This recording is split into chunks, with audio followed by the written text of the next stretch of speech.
Pakistan cricket team کی بار بار ناکامی کی سب سے بڑی وجہ غیر مستقل مزاجی ہے۔ ٹیم ایک میچ میں بہترین کھیل پیش کرتی ہے اور اگلے ہی مقابلے میں بری طرح ہار جاتی ہے۔ دوسری بڑی وجہ پاکستان کے ڈومیسٹک کرکٹ کا کمزور ڈھانچہ ہے، جو انٹرنیشنل معیار بھی کھلاڑی تیار کرنے میں ناکام رہا ہے۔ تیسری وجہ پی سی بی کے اندرونی مسائل اور بار بار کی تبدیلیاں ہیں۔ کبھی چیئرمین بدل جاتا ہے تو کبھی کوچنگ اسٹاف اور سلیکشن کمیٹی۔ چوتھی وجہ ہوم پچز اور کنڈیشنز ہے، جو جدید کرکٹ کے تقاضوں کے مطابق نہیں بنتے۔ یہی وجہ ہے کہ کھلاڑی بیرون ملک کارکردگی دکھانے میں مشکل محسوس کرتے ہیں۔ پانچویں بڑی وجہ کھلاڑیوں کی فٹنس کے مسائل ہے۔ اکثر اہم میچز میں فٹنس کے فقدان یا انجریز ٹیم کو نقصان پہنچاتے ہیں۔ چھٹی وجہ ذہنی دباؤ ہے۔ بھارت کے خلاف یا بڑے ٹورنامنٹس میں اکثر ٹیم دباؤ میں ٹوٹ جاتی ہے۔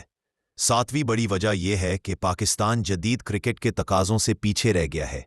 دنیا جارحانہ بیٹنگ اور مثبت کھیل اپنائے ہوئے ہے، جبکہ پاکستان اب بھی پرانی طرز کی کرکٹ کھیل رہا ہے۔ یہی وہ عوامل ہیں جن کی وجہ سے پاکستانی ٹیم بار بار ناکامی کا شکار ہوتی ہے۔ بھارت کے خلاف یا بڑے ٹورنامنٹس میں اکثر ٹیم دباؤ میں ٹوٹ جاتی ہے۔ ساتویں بڑی وجہ یہ ہے کہ پاکستان جدید کرکٹ کے تقاضوں سے پیچھے رہ گیا ہے۔ دنیا جارحانہ بیٹنگ اور مثبت کھیل اپنائے ہوئے ہے، جبکہ پاکستان اب بھی پرانی طرز کی کرکٹ کھیل رہا ہے۔ یہی وہ عوامل ہے جن کی وجہ سے پاکستانی ٹیم بار بار ناکامی کا شکار ہوتی ہے اور شائقین کو مایوس کرتی ہے۔